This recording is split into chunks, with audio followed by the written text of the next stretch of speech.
Hi everyone, I'm Liz, and today I'm going to be going over the 100 books I read in 2025. I don't know how I managed to read 100 books. Last year was a little crazy, and I told myself I wanted to have more of a social life, and so I was going to read less, but clearly based on the number of books I've read, you can see how well that went. In all honesty though, if it wasn't for audiobooks, there's no way I would have read this many books this year. We had a lot of big projects and things that kept me from having my usual 2 hours I like to read at night. So without further ado, let's just dive in, because this is going to take a long time to tier rank 100 books. I'm going to be giving little to no explanation because this video will be so long if I go in a big description for every single book. So it's going to be more my impressions and what I remember of the books more than anything else. We'll just start from chronologically from the beginning of the year, because I think that'll be easiest to kind of go through. And then I can also kind of update my mindset too, because I feel like sometimes your mindset influences how you feel about a book. And so that can influence the book rating and everything. So we'll start from there. So I started the year off with a banger. It was Metamorphosis by Franz Kafka. This is a book that's going to stick with me for a long time. The message in this, for sure. I'm debating between good and so good. I think I'm going to go good. I'm going to save the so good for the ones that just blew my mind kind of thing. All right, You Again. So this is a When Harry Met Sally kind of retelling, but with role reversal. I enjoyed this. I thought it was fun. I read it on New Year's Eve time, so I thought that was very fitting for that time. I think I'm going to do good category for that. All right, and then I read The X-Vows, and this was my favorite romance of the year. It's a second chance romance, but I loved it. I thought it was great. Oh, and then I had another banger. I had Us Against You. This is the Beartown trilogy. This was so good. Really, this series is just incredible. If you have not read the Beartown series, I highly recommend it. And that is the second one in that series. And then I read Next to You. And I read this because I really wanted to get to the second book in this series, which documents a couple as they are converting a van. My husband and I have a van that we've converted ourselves. And so I thought that'd be fun to read about that. So I read this. I did not love this. This is it's a romance, and it's one of those romances where it feels kind of very much on the cringe and smutty side. So I feel like this was a pretty mid book for me. I'm gonna go, it's okay. All right, and then I read Sociopath. This is a nonfiction. As you guys see, I kind of read a wide variety of genres here. I don't stick to one. I get bored with the same genres. So this is a nonfiction about a woman who discovers she's a sociopath. I thought this was very interesting. I will say there's something about this, and I don't even know how to describe it well, but I don't fully, and I'm a very trusting person, but I don't fully believe everything she put in it. And she's a sociopath, she wouldn't feel guilty about it. So I don't know. I'm gonna put this under, I think, pretty good. Then I read a lighthearted romance called In the Weeds. Honestly, I'm debating doing Did Not Enjoy versus It Was Okay. But I honestly have zero recollection of this book. Well, we'll just do It's Okay because apparently I gave it 3 stars. And then I read a mystery thriller called Do Not Disturb, Freda McFadden. I really enjoyed this. I remember being so addicted to this. So I'm gonna do good. That's Not My Name, another mystery thriller. Apparently I did 2 in a row. That one I thought was pretty good. Yeah, I think I just thought that one was pretty good. And then I read the 3rd book in the Beartown series, The Winners. Again, so good. This whole series is so good. I actually did prefer Us Against You though. That was my favorite in the series. All right, and then Josh and Hazel's Guide to Not Dating. Honestly, I have zero recollection of this book, zero. Did I read this book? I almost should have a do not remember category here. I'm gonna do It Was Okay just because I don't remember it. And then I continued with the Sarah J. Maas series, Queen of, what's it called? I can't believe I'm forgetting this. Throne of Glass, that's the name of the series. All right, I continued the Throne of Glass series, and Tower of Dawn was one of them. Apparently I gave it a 4.25. I'm gonna go with pretty good. Okay. And then I read Mexican Gothic. I was cycling in remote Mexico at the time, and I tend to like to read books that take place in the place I'm traveling.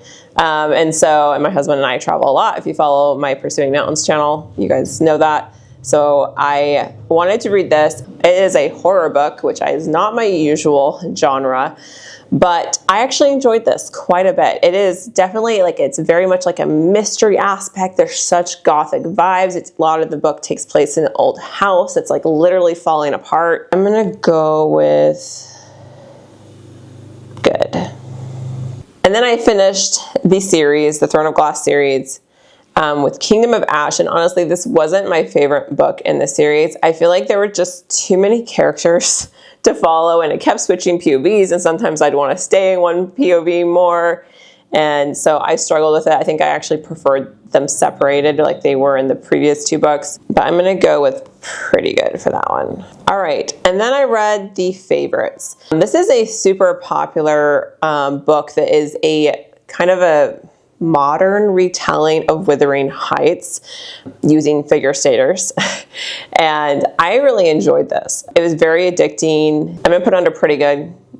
And I think I need to speed this along, so I'm gonna try to give less explanation. I just realized I am taking a long time. Okay, Heartless Hunter. I really enjoyed this book. This is a fantasy romance series about a witch hunter and a witch. Super interesting. I remember really enjoying the first one, so I'm gonna go under good.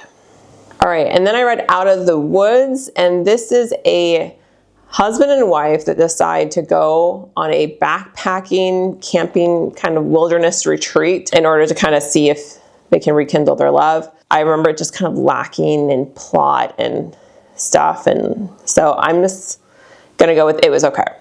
And then I read Untethered Soul. This is a nonfiction. Honestly, I don't remember this as much. I was going through kind of a stressful time at this point in the year.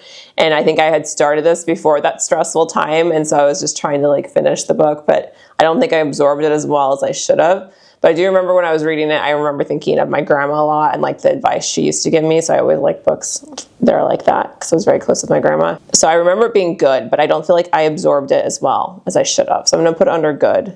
But I think I might need to go back to that. Nora Goes Off Script. I remember this being just okay.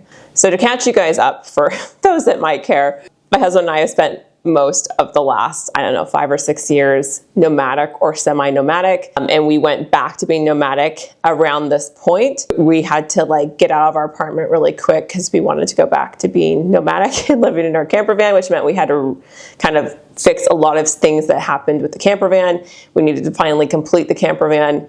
And so we were just in crazy 10, 12-hour days working on finishing our van conversion. And so I needed lighthearted books at this point. So you'll see lots of lighthearted books for the next couple of months because it took us a few months to finish it. And this is one of those books. I remember not being in love with this book because at this time I was pretty much consuming all my books via listening because we were doing 10 to 12-hour days on the van conversion. I do think that's going to somewhat affect this rating because I'm going to put it under it was okay. I don't generally like to consume romance books via audio form. So I know that does probably impact this rating and just kind of be aware of that. But I remember just thinking it was okay. It was your typical romance. And then I listened to Onyx Storm, and I actually really enjoyed this book. I preferred it to the second one. Obviously the first one's still my favorite, I think. But I liked it. I liked being back in this world. It was good.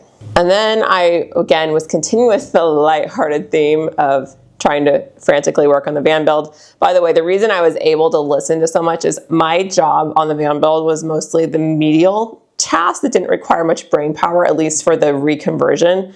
So I was working on sanding, caulking, painting, priming, polyurethaning, stuff like that just I didn't need to use my brain, so I could just listen for hours and hours and hours, which was kind of nice. But yeah, Mixed Singles was, I just, again, needed a lighthearted book, didn't require much brain power, and I remember enjoying it more than I anticipated. It fit what I needed at the time. B.K. Borison in general, though, is an author who, for me, all of her books tend to fall into the it's okay category, like 3 stars, maybe 3.5, just because they do tend to be a bit cringy. They're usually like small town romances, at least the ones I've read of hers. But like sometimes that's what you want. Sometimes you don't need a very like intellectual, like mind-boggling book. Sometimes you're at a stage in your life where you just need something lighthearted that you can turn your brain off and just enjoy. And that's what this did. And so even though I'm putting under It's Okay, I remember actually enjoying it and being kind of the book I needed at the time. All right. And then I read this book. Again, this shows the time in my life that I was reading this. This is a mystery thriller with a girl who lives in a camper van. I'm literally renovating my camper van at this time, getting prepped to live full-time in my camper van again. And so, yeah, I ate this up. I loved the van life aspect of this. Like, she's showering in the back at different scenes. Like, I don't know. I really enjoyed that aspect. Yeah, I'm going to put this under good. Okay, so I finished the Caraval series. I started that at the end of last year. And so book 2 and 3, I read this year. Honestly, I loved the series. I feel like people always hate on this series compared to the Once Upon a Broken Heart series, which I did love the Once Upon a Broken Heart series, probably a little bit more.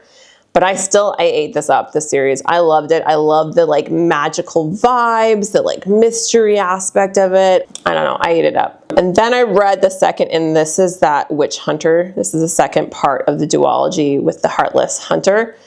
And I remember this one just being pretty good. And then I read Anxious People, Frederick Bachman, one of my favorite authors ever. This has a really weird start. I'm just gonna warn you guys. Like, Bachman's books, I find, kind of have the start in one or two ways. They either have like a really weird start where you're like, what the crap am I reading? And then eventually becomes amazing and just like, you're like sobbing by the end. Or they're like, it grips you right away. It kind of has a quaint start. This is one of those like weird starts, like A Man Called Uwe was for me as well, where I'm like, what am I reading? But just trust me, push through it, and it ends up being just beautiful and just, yeah, loved it. I don't want to give too much away because I like kind of going into a lot of books blind, so I try not to give like too much away. But Bachman, I just know to trust his books and they're going to be good. And then I read my favorite book, I think, of the year, guys. A Woman Is No Man. Oh, gosh. This is about a Palestinian-American woman. It's semi-autobiographical. It is fiction still. But she said that she used her life experiences and those that she knows heavily to influence the story in this book. It is so good. The writing is amazing. It gripped me right away. Like, just like the first page, you guys should just like read, because it, like, I literally started tearing up on the first page. Like, it's just, it captivates you right away. It's beautiful. Like, wow, such a good book. All right. And then I finally read that van conversion book. The reason I read Next of Kin. This is the second part in that series, so I'll put it right next to there. They're like an interconnected series. This one I think was just okay. It follows a couple as they're renovating her bus. So I definitely related to certain aspects of it, although I will say beyond unrealistic explanation of how easy it is to renovate a home on wheels. Like, I'm literally renovating my camper van at the time as I'm listening to this, and I have to laugh out loud because sometimes she makes it sound so easy. Like, I'm working 10 to 12 hour days on my camper van, like nonstop, and she's just, spending a few hours here and there. Like, no. When you do something like that, when you're building a home from scratch, it is an insane amount of work. So I had to just kind of turn off how unrealistic this camper van renovation was. Okay, and then I read the Once Upon a Broken Heart trilogy, guys. This again during the van build. I was powering through books in audio form. I loved this series. I thought this was really great. Let's see, I think I'd put this one under good. Ballad of Never After. This one was so good. And then Curse for True Love, I'd put under good. I feel like I'm going to have a lot under the good category. That's like my 4.5 kind of range, you know? That's how I kind of view that. I read The Ministry of Time. This is actually, I think, considered a sci-fi book. I remember enjoying it. I don't know if I was in the right headspace for this book at the time I read it. I put this under pretty good or good. Yeah, I think pretty good. I gave it 4 stars. I think pretty good sounds about right. Okay, and then I listened again, because I'm again doing the Van Build at this time. I listened to Business Casual. Again, romance consumed in audio form is just not my favorite. So I'm going to put it under, but I remember liking this one like a lot better than In the Weeds. I think this was the last in this series, the Love Land Farm series or something. Gosh, I think I'm gonna go pretty good with this one. I do remember liking it more. I think we're nearing the end of my Van Build era here. I think this actually might be the last one during the Van Build. So again, a lighthearted book here. Catherine Sutter, The Bodyguard. I remember actually enjoying this book quite a bit. I'm gonna go with pretty good for that one. At this point, we took a break from the Van Build and we went and did this crazy adventure, cycling from the very tip of the UK down to the very end of the UK, plus some extra. We ended up doing like 1,500 miles. So on the way there, I read 2 books. And one was The Great Big Beautiful Life by Emily Henry. I enjoy Emily Henry books. I've read quite a few of them. I've seen a lot of criticism on it, and I think it's because it just doesn't follow her usual mount, but I really enjoyed it. I gave it a 4.5. And then Say You'll Remember Me, Abby Jimenez. She's one of my favorite authors, and I thought this was good too. It wasn't my favorite of hers, I will say. Yours Truly and Just for the Summer were my favorite of hers, but I still remember enjoying it. All right, so at this point, my husband and I are cycling quite a bit. So some of these are audio, some of these are in Kindle form. But because we were cycling in Scotland, I wanted to read a book that took place in Scotland. So I read Eleanor Oliphant is Completely Fine. And this book, I almost DNF'd. I'm going to be straight up. I thought this woman I cannot relate to in the slightest. How she is described early on in the book is someone who just likes her routines. She's happy, content working a very boring, medial job.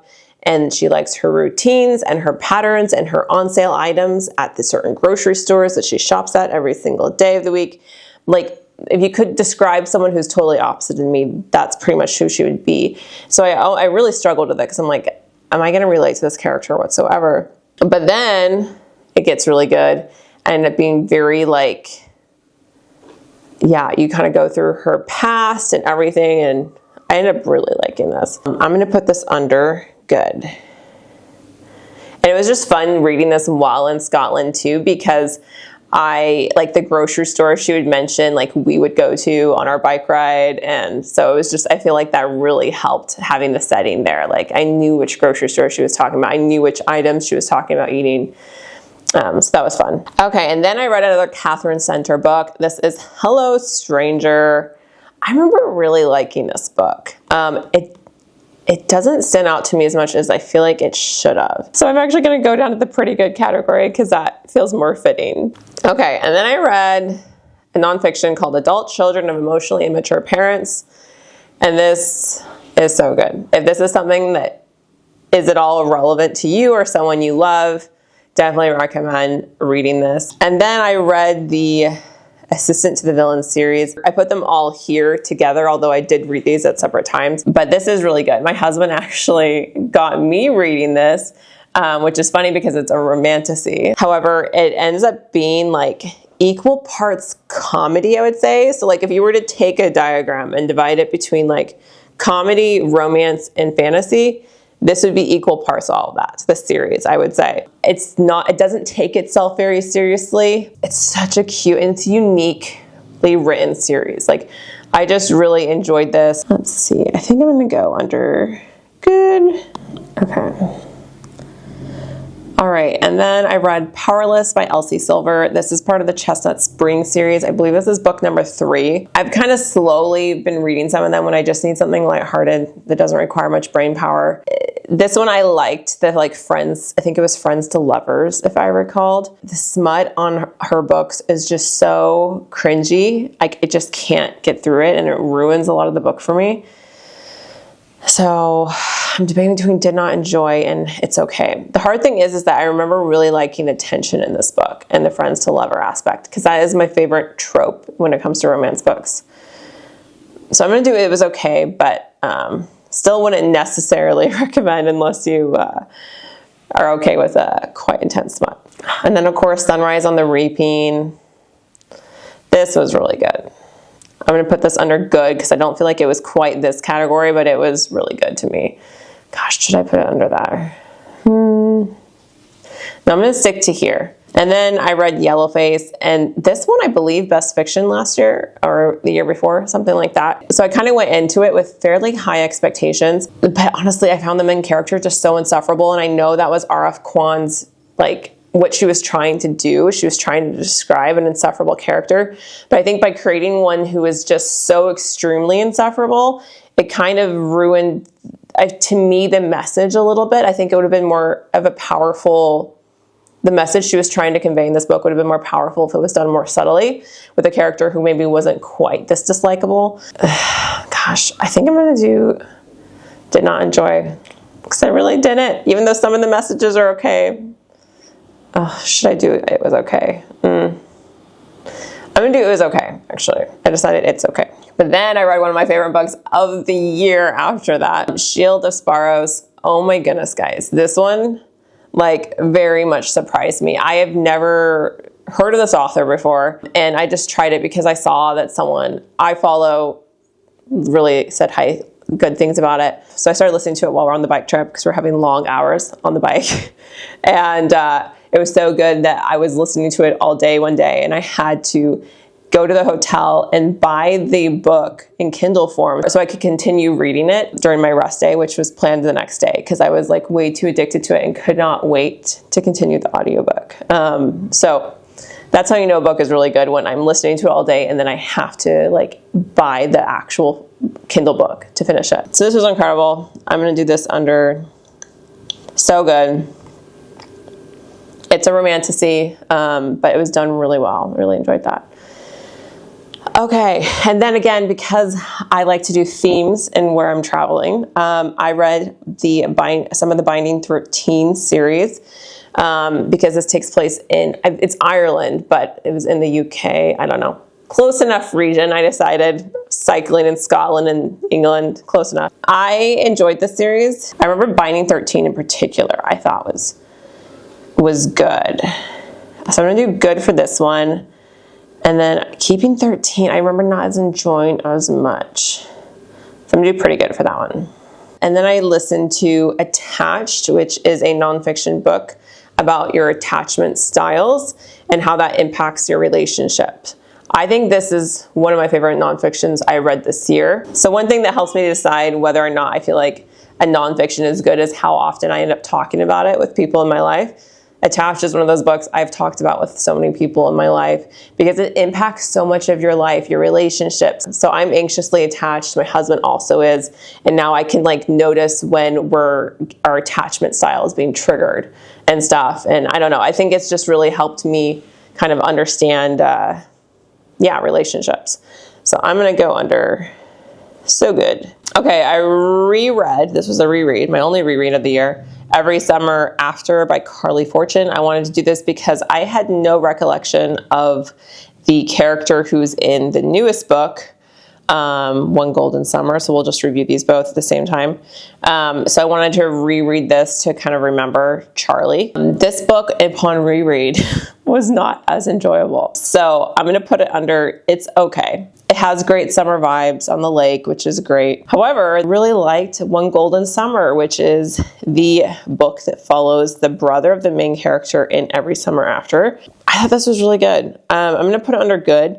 I don't think it's quite this so good category, but I still really enjoyed it. It has a grandma aspect. Anytime there's someone who has a relationship with their grandma depicted in a book, I'm going to love it because I had such a close relationship with my grandma. So I know that heavily influenced my opinion. I'm going to do under here though. Oh, apparently it's deciding to fly. Where did it go? Oh, it went there. Okay. We're going to keep it there. We're not overthinking this. Okay. And then I had a DNF. So I included some DNFs in here, and that's why it says I had 105 images in here of books. So I included some DNFs, the ones that are hard DNFs, meaning I'm not going to go back to it. And I got more than 30% of the way through before I felt like I read enough to be able to know it's not for me. So this was the case with The Coddling of the American Mind. Now, this was so disappointing to me because my favorite nonfiction from 2024 was by the co-author in this book. So I had high expectation for this. So I liked the premise of it. I'll start to say with this. This is talking about how, you know, we're really divided in our country, and like we almost are having like group think as opposed to like being critical thinkers. Apparently this started as an article, and that part of the book I did like and I enjoyed, and I thought had some great messages. Where it lost me is that I think someone asked them to turn this article that they wrote into a full book, and they did not do proper research for it, is the vibe I got. And so I kept pushing through this. I think I might have got 60% of the way through this book. Like, I really tried to push through this. They try to present it as, oh no, we're being unbiased. But it's beyond bias. Like, all their examples are of like essentially woke college students. The co-author on this runs the like committee on like bringing guest speakers to colleges, and I felt like he was literally just like needed to like vent about his issues with woke college students, and he chose to in this book rather than like doing proper research and really trying to make it unbiased. So I eventually just had to DNF it. Like, this should have been much more well researched. So anyways, DNF, we will not continue that. And then I had another DNF. This, I went into it with low expectations too, because everyone online says you have to kind of, the first book in this series is not good, but then, you know, the rest of it is really amazing. So I'm like, okay, well, I feel weird starting without reading the first book in a series. So I chose to pick this one up with very low expectations. And folks, it even way succeeded my worst expectation. It like overshot it. It was so bad. So I feel bad if someone really loves this. However, I do question whether or not you're okay if you love this, because the main character in this is literally a sociopath. He's like some sort of, I don't even remember what sport, to be honest. He keeps a list of all the girls he's had sex with in different towns that his sports team stops in, and what they are good at in bed in order to remember them, because he won't remember them otherwise, and to know who he should actually spend time with when he's in said city. So it is so disturbing, and like kept trying to read it because I'm like, okay, well maybe he's gonna have a character arc, but honestly there was no coming back from that. The whole time I was reading it, I'm like hoping this romance doesn't happen between these two characters. I'm like, girl, you need to run from him. Like, he is a literal sociopath. Like, please do not go with him. And that's not what you want in a romance book. They try to claim he went to therapy, blah, blah, blah. He's still just a playboy sociopath. So I DNF'd this. I don't even remember what percentage of the way through. I think I got over 50% of the way through. But I eventually was just like, there's no point in wasting more of my time on this. All right. And then I read Red, White, and Royal Blue. This is a cute rom-com. It didn't blow my socks off though, so I'm going to go pretty good. And then I read The Last Bookshop in London, historical fiction. I enjoyed this. Definitely not my favorite historical fiction ever, but it was pretty good. Debating between good and pretty good. I'm gonna go good. I enjoyed it. Okay, and then I had a book that I probably should have just DNF'd. It was called Swept Away. I liked the concept of this book, and that's what intrigued me on it. It's about a couple that ends up, their houseboat gets drifted off to sea, and they have to survive in the open ocean. And I love survival stuff, so I'm like, oh, I'm totally going to eat this up. However, I felt like, the survival aspect was super unrealistic. I was just kind of bored, and it felt like they didn't develop the chemistry very well. I didn't feel like the tension was there.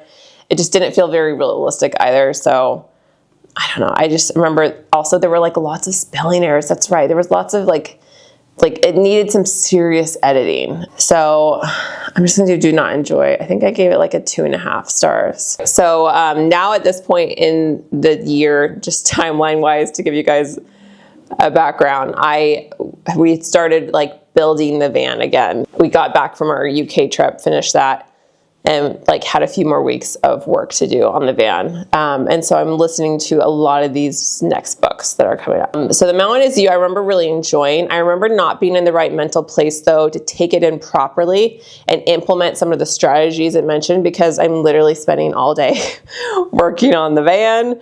And a lot of these I felt like were more like geared towards like getting your like career going and stuff. And so I don't think I was able to absorb it as well, and therefore I don't remember it as well. But I remember really liking it and recommending it to people. So I'm going to put it under good, but I don't think I can put it under this category because it just hasn't stuck with me as well. I probably need to honestly revisit it because I remember really liking it. Then I read a fiction book called Wild Dark Shore. This was interesting. Honestly, it's hard to even describe it.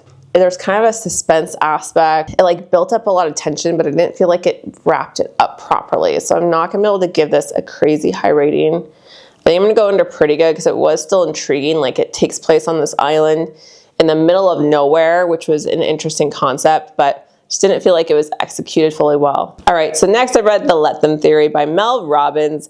And I actually listened to this, which I highly recommend because she's a motivational speaker and it's just very motivating listening to her talk. This book I really enjoyed. I know I've heard some mixed things about this book. Some people criticize that it's a little too basic and too overlapping with other books that they've read. But to me, I think that's actually where its strength is. I think the simplicity of the message has enabled it for me personally to be able to use the messages in it better. So I really enjoyed this. It reminded me of like hearing her talk, reminded me of listening to my grandma. Honestly, my grandma was practically a motivational speaker. So I really enjoyed this. I think about this all the time. Like when we get negative comments on our YouTube channel, my husband and I's YouTube channel, this channel is too small for negative comments really. But when we get those occasionally, I used to take more offense, but I think it's actually kind of helped me detach a little bit with my social media presence online. This book, because let them think what they want to think, let them judge. You know yourself. You know, what they do shouldn't bother you from accomplishing what you want to accomplish. So let them talk. All right. Next is Practice Makes Perfect. This is a cute little rom-com book. This one I didn't like. It wasn't my favorite in the series, so I'm going to put it under It's Okay. Oh, no. I think actually pretty good. Let me see. What did I rate it? Sorry, guys. I feel like since I didn't do much booktube this year, I like forgotten the books more almost. Like I think me doing like monthly or semi, even midway wrap-ups actually helps me remember more. And because I didn't do that this year because it just got so hectic, I feel like I actually don't remember the books as well. So that's like, if in nothing else, to keep up this booktube channel so that I can remember the books I read. I give it 4 stars. I'm gonna put it under pretty good then. Okay, and then I read The Paris Apartment, and I remember thinking this was just okay. It's a mystery thriller that I honestly don't remember very much. So we'll just keep it there. And then I read this Woven Kingdom series, at least what's out now. I can't wait for the next one to come out. I have to wait a year for that. I thought this series was really good. This last book in the series was incredible. I put them all together here, even though I just read this recently. I think I'm gonna do good though, just because I do enjoy this series. I'm gonna do this also under good. All This Twisted Glory, good. And then this last one though, Every Spiral of Fate, I really enjoyed. So I'm gonna put that under so good. Okay. And then there was Beg, Borrow, and Steal, and I loved this rom-com. Honestly, this was one of my favorite rom-coms of the year. It's just like, it does what it needs to do. It's lighthearted. There's a cute little kind of enemies to lovers situation going on, but in a very lighthearted way. I feel like the book didn't take itself very seriously, which made me enjoy it, even though, like, yes, there's some cringy aspects, but when it balances with the book not taking itself seriously, I don't know, it kind of balanced out. So I really enjoyed this. I'm gonna do good for this. Definitely if you want just like a lighthearted romance that takes place in a cute little small town, definitely recommend that. definitely my favorite of that like interconnected series that in this small town that Sarah Adam has. Okay, and then I had another DNF. This is Everything I Know About Love. I thought I would love this. Usually I love memoirs, but I just could not relate to Dolly's experience of her 20s in any way, shape, or form.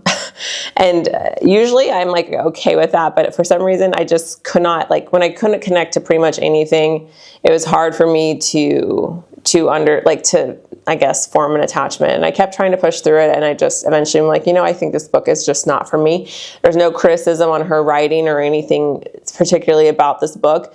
I think it's just not for me personally because I lived just such a different 20s than she did. Okay, so Reckless was my next book. I think this was my DNF. Yeah, this was my DNF. So I tried another Elsie Silver book just because I needed kind of a little escapism. I think this is when we just finished the van build. It was very stressful, but I ended up DNFing this book as well. I just could not get past the smut. As soon as the smut started, I'm like, I just can't.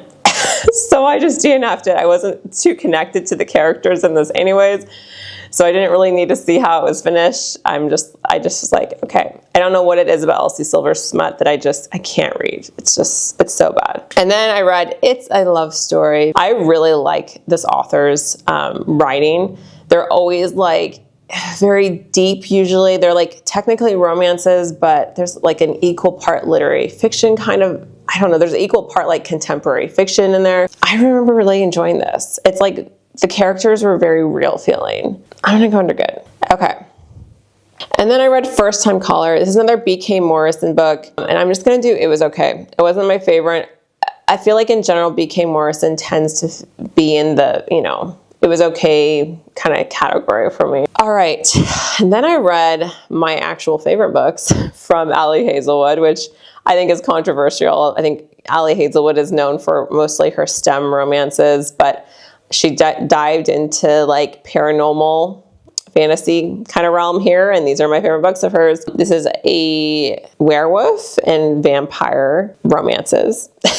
It's almost kind of embarrassing, honestly, that I'm putting it under good in some ways, because there's definitely some really cringy smut in it, I would say, but I don't know. I enjoyed it.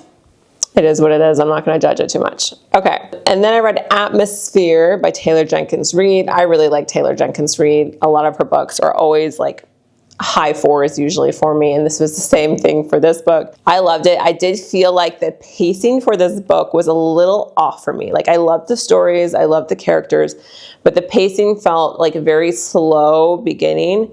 And then it just wrapped up way too quickly, in my opinion.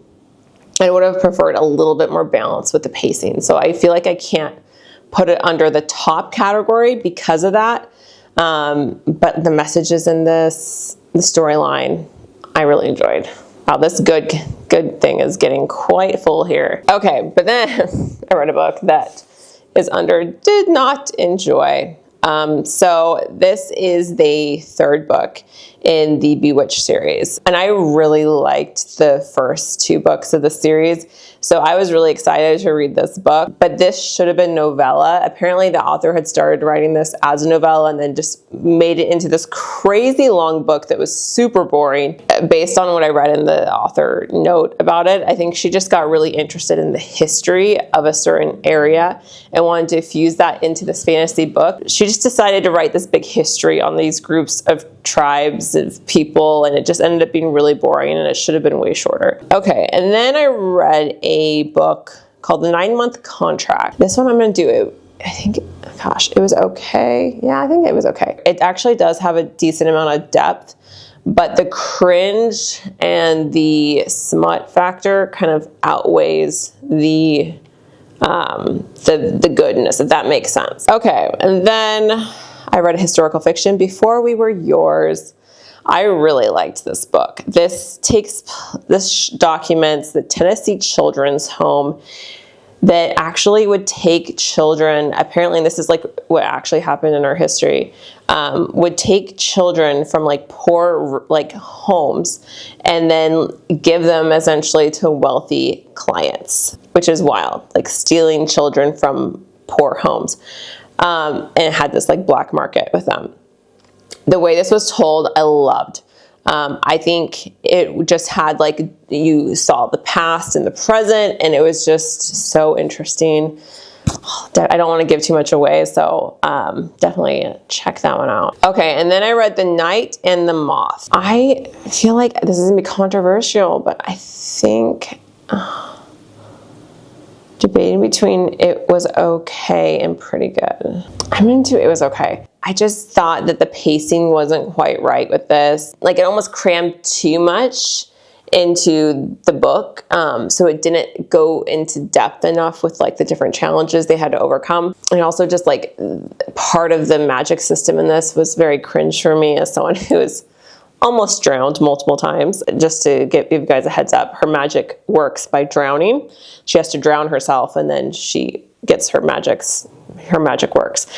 So I hated reading about that, to be quite frank. Okay, and then my husband and I listened to Frankenstein by Mary Shelley, like the original text. And it was so much different than I feel like the Frankenstein I have seen depicted throughout my life. It's Frankenstein's monster that we see depicted throughout my life. I didn't really know the difference between that. It ends up, the pacing again, and I know this is like because it was a different time. And so the writing's very reflective of that time. I feel like in that it's a very long-winded. We would summarize this now these days. Like, we would cut out and edit some of these sections. And I just kept thinking that as I'm listening to this, my husband, is that we need some editing here, because there's just long sections I just don't think need to be there, like superfluous stuff that like, okay, why are we going here? But overall, it was still very interesting. It actually was kind of fun listening to it with my husband, because in the book, Frankenstein's monster and Frankenstein himself go on a journey kind of near the areas we went to when we cycled from London to Istanbul. And so it was kind of fun hearing about the retracing of the steps we went on, which, by the way, there's a kind of a travelogue in this, which I had not anticipated. So I'm trying to decide. I think I'm going to go into pretty good for this. Okay, and then I read a nonfiction, Everybody Fights. This is by the Holdernesses. You guys have probably seen some of their sketch. They do musical skits often online. And I thought this was actually really good. Definitely recommend this in audio form, because they narrate it and they add lots of stuff, even in addition to their actual book. Like, they change some things, expound on some things that they didn't in the actual book. So definitely recommend listening to this as the format. It talks about how all couples fight, obviously given the name, but it talks about how to do that effectively and all their years working with therapists and stuff like that. They very much open up in this book. So yeah, I definitely enjoyed this. I think if you're in a married couple, it's something that I think you'd probably relate to quite a bit. And then I read something that I would actually classify as historical fiction. I thought this was going to be more fantasy. This was towards the fall, but definitely more historical fiction. And I don't know, this one was just okay for me. I think I need to speed this up, so I'm not going to explain too much. All right, The Ex-Hex. Cute little fantasy romance. Honestly, I'm here for the vibes when it comes to holiday rom-com type of books. And this gave me the vibes, guys. I thought this was super cute. I'm gonna go with pretty good. And then I listened to Caffeine. This was super interesting because it's very short, by the way, and it's available for free on Audible Premium if you have an Audible account. Michael kind of goes over the history of caffeine and how it shaped the modern world, but also he himself does an experiment where he takes away caffeine for a few months and he gives kind of his impressions on it and then reintroducing it. So I thought this was super interesting. Me who struggles with caffeine addiction, I can relate a lot to this book and his struggles of trying to limit it and that sort of thing. I'm gonna go under good for this. I think it's a 2-hour audiobook too or something. It's very short. Okay, and then I read The House on the Cerulean Sea, and this is such a cute book, fantasy book, I would classify it as, I think. And it's just a found family. I liked the setting. Oh, okay. Do I want to go under good or so good here, guys? It's hard. I think I'm going to go under good, but it is very good. All right. And then I listened to Chatter. The voice in our heads and why it matters. This one honestly doesn't stand out to me enough to be classified, I feel like, higher than pretty good. I remember enjoying it. Okay, Phantasma. Again, sticking with the fall theme here. I thought this book was just okay. Yeah, I'm gonna keep it under it was okay. And then I continued. Actually, let's just do this since I just talked about this earlier. This is the second one to the X Hex, which is over here. And I enjoyed this too, guys. This, for me, this whole series is a vibe thing. Like, I'm not taking it too seriously, but the setting is just so idyllic for Halloween that I really liked that. And I love the fall, so it's great. Again, another really great setting book was If It Makes You Happy. I really enjoyed this book. It takes place in the 90s. I'm gonna do good. It was very good. So a book that I DNF'd this fall is a horror book called Slewfoot. And this takes place in colonial New England. And it follows like a woman who lives in like Puritan culture there. And for me personally, this book just did not work. I think just the really creepy vibe is just not for me personally. But also given the fact that this takes place in like a very Puritan culture where men are using religion to control females, like, personally, I find quite triggering. I grew up in a very, very religious household, and for me, the Puritan culture aspect of this book I found very triggering. So I had to DNF it because I was just getting angry and just not feeling good reading it. And then I read Promise Me Sunshine. Now I feel like this is like equal parts romance and like contemporary fiction. I feel like a lot of books kind of fell into multiple categories this year, but I really enjoyed this book. Okay, I gotta just move this along. I'm gonna put under good. All right, Recursion, also good. Sci-fi. I thought it was very intriguing timeline. I kept like pausing it because I was listening to this together with my husband, and we had like a huge gap where we couldn't listen to books together.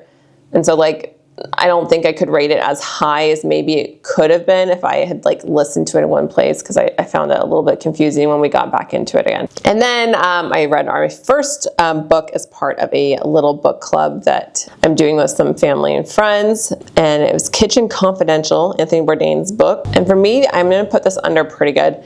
I thought some aspects of it was interesting, but I felt like it was like really slow. It was hard for me to push through, and thank goodness I had it in audio form as well as Kindle form. I kept going back and forth between the two because there were chapters where I'm just like super bored. So this was a case where there was again an article that he published in the newspaper, so similar to Coddling of the American Mind, where someone approaches them after having a really like successful piece that was written, and then wants to make it into a whole book. And this is another situation where I think this could have been severely cut. I don't think it needed to be as long as it was. I think the article part was very interesting, but I think we didn't need the deep dive into the day-to-day life of a chef, for example. I thought that was kind of boring. Then I read a book called Maybe in Another Life. This is an interesting concept. It follows a woman who makes a different decision, and then you follow her in these two different timelines with one decision she makes that's different and how her life would have turned out differently. I thought this was actually pretty good. It's not my favorite Taylor Jenkins Reid book ever. Actually, it's probably one of my lower rating books of hers, but I still thought it was a worthwhile read. Okay, then I read the Two Twisted Crowns series, and I really enjoyed this series. So this one I would consider pretty good. The first one's not my favorite of the series. It definitely took some pushing through. I just had heard so many good things about One Dark Window that I knew I needed to push through this. I'm glad I did because I got better towards the end of the book. But it's a little clunky. And then One Dark Window I thought was very good. Gosh, I think I'm going to put this under, yeah, I'm going to put it under, so good. I remember really enjoying it. And then I read a book called Sounds Like Love. Ashley Paulston does like magical realism in her books, and this follows a story with that. And I loved some of the quotes in this book. I actually thought this book was quite deep, considering it kind of as a corny plot in a sense. I don't want to give too much away, but I did actually like a lot of aspects of this book. I'm going to go under pretty good.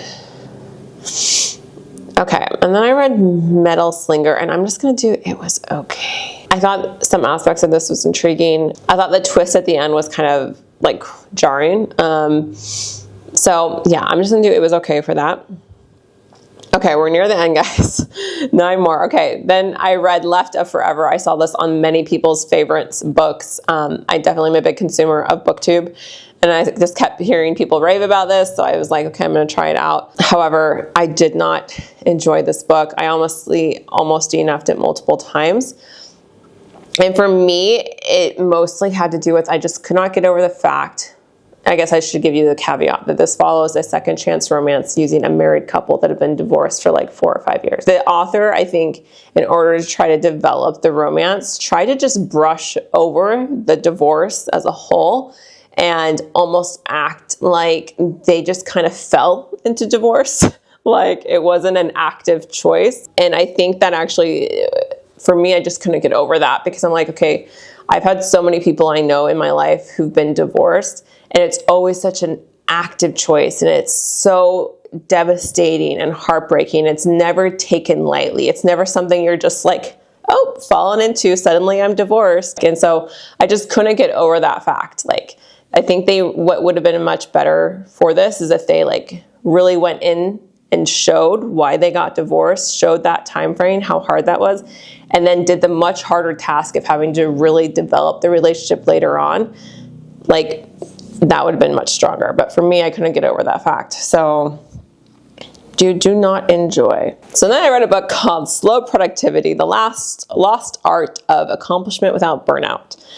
Those who know me well know this is something I struggle with intensely. So this I thought would be very relevant for me. However, I don't think this was executed super well. It was just okay for me. There wasn't chapter summaries for me. If you're going to do a self-improvement book, you have to have chapter summaries to make it more digestible for people. So I'm just going to do It Was Okay. Okay, and then I read a book that was actually really cute called Holiday Romance. Again, when I go into holiday books, I'm here for the vibes, guys, and this gave me the vibes. Gosh, I'm debating good or pretty good. No, I'm just going to keep it under pretty good for now. Alchemy of Secrets, I'm also going to throw under pretty good. This is the same author as the Once Upon a Broken Heart series and the Caraval series, and I could definitely see that. It definitely had some like Caraval vibes. It's very like old Hollywood feeling. There's a mystery aspect. So I actually really enjoyed that part of it. However, it just felt a little bit clunky. It wasn't the most smooth book on the planet. And so that's why I think I'm going to keep it under pretty good. I do prefer her other series. Oh, and then I read a book, guys, that's so good. And it's funny, one of my favorite books of the year is right next to one of my least favorite, which we'll go into. Okay, The Wedding People. This blew me away. I did not have high expectations for this. I think I had seen some like mixed things online about this.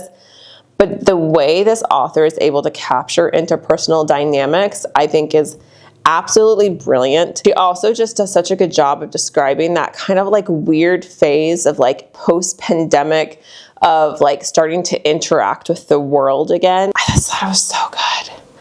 I'm going to put it under so good, guys. It's one of my favorite books of the year. I think she's such a good author. Honestly, I'm going to keep my eyes peeled for stuff she writes because that was so good. Okay, but then it was followed up by my least favorite book of the year. And honestly, I would have DNF'd this if it wasn't for the fact that my sister really loves this book. And I know we're going to be we talk about books a lot. And I wanted to be able to kind of understand this book that she's kind of been telling me is really great. But I think it's just not for me whatsoever. It's called The Courage to Be Disliked. I eat up self-improvement books, guys. I have read so many. This year was a low year for me. But if there's been a self-improvement book in the past, I don't know, 10 years, there's a good chance I've read it at this point. Like, I've read a lot. But this was done, I think, in just a style that I really did not like. It follows a philosopher and a, like, pupil, student, I don't know, but it comes off just so condescending and very leading to clearly whatever the philosopher is trying to say. It almost kind of gives me brainwashy vibes. Like, I just could not. Like, oh, it was so hard to get through, guys. I had to push through. There were a few things I agreed with. in this book, but I've seen them done so much better in other books I've read.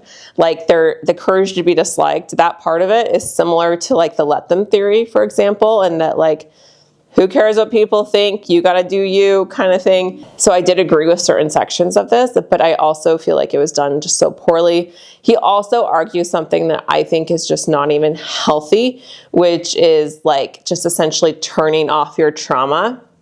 And I agree to the extent that like, yes, sometimes you need to just move on with life and get going and like push along, but trauma is real. He tries to pretend like it's essentially not there, and that you should be able to just turn it off, and that I think it should be worked through, because I think, yes, you can suppress certain things for so long, but usually it's going to come out at some point. And so I also think it could lead to like lack of empathy for people who are suffering with mental illness and other issues, PTSD, that sort of thing. And so I just could not get on board with this book. So I did not enjoy that book. It was my least favorite book of the year. I gave it a 1.5 star. So bad. For me, that's really bad. Okay. And then I read In a Holidays. This was part of our book club. We wanted to read a holiday themed book, which makes sense. And this is a time loop romance. It feels like a very like lighthearted kind of book. I did not take this seriously. I'm here for the vibes. I'm going to put it under It Is Okay. The romance wasn't super well developed, but it gave me the holiday vibes, so I'm not mad I read it.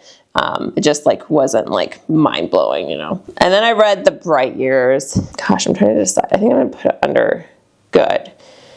I don't think, or should I put it under so good? I think for me, this is good. I've seen this on a lot of people's like top tier, and I definitely can see that. But it's like very simply written. There wasn't a ton of like really intense plot, and I think maybe that's where it was lacking a little bit for me. But I did enjoy seeing it, and I really loved the ending. So I do recommend it, but I just don't think I could put it under my top tier. I think I gave it like a 4.5 stars though, so it's still really good. All right, and then the final book I read this year is The River Has Roots. This is a very lyrical fantasy book. The SD is full because clearly I've been talking way too long and we need to wrap this up. So I don't know where it left off, but The River Has Roots, I thought it was pretty good. I think in order to follow under the so good category, I would have needed to be a little bit longer. It's a very short book. But I really enjoyed the storyline. It's very lyrical, and like I definitely recommend it in audio form if you're going to consume it, because they have like sound effects and other things, which just makes it kind of fun, and there's lots of singing in it. And that's it, guys. Those are my books that I read this year. So yeah, lots of books. My top tier, that makes sense that like the very, very best would be a little bit less than like the good category. I still highly recommend these. Like I think almost all of these were like 3.5 or higher in this good categories. All right, guys. Well, this video has been way too long. If you like this video, please give it a like and subscribe. I don't know how often I'm going to be posting on this. I'm very much doing this just on the side for fun. Let me know if you guys have any book recommendations. I'm always looking for more, and I'll see you guys whenever I post again. Thanks. Bye.